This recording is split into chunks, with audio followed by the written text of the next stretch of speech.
বাংলাদেশের নতুন রাষ্ট্রপতি মির্জা ফখরুল ইসলাম আলমগীরকে অভিনন্দন জানিয়েছে চীন।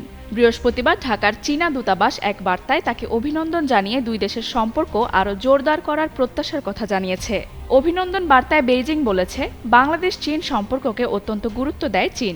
নতুন যুগে দুই দেশের অভিন্ন ভবিষ্যৎ করতে বাংলাদেশের সঙ্গে আরও ঘনিষ্ঠভাবে কাজ করতে প্রস্তুত রয়েছে তারা। চীন আশা প্রকাশ করেছে, পারস্পরিক সহযোগিতা বাড়ানোর মাধ্যমে দুই দেশ ও দুই দেশের মানুষের জন্য আরও বেশি কল্যাণ বয়ে আনা সম্ভব হবে।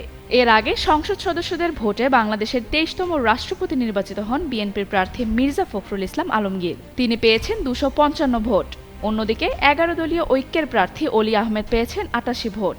মির্জা ফখরুলের রাষ্ট্রপতি নির্বাচিত হওয়ার পরই চীনের এই অভিনন্দন বার্তায় দুই দেশের সম্পর্ক আরও জোরদারের ইঙ্গিত দেখছেন সংশ্লিষ্টরা।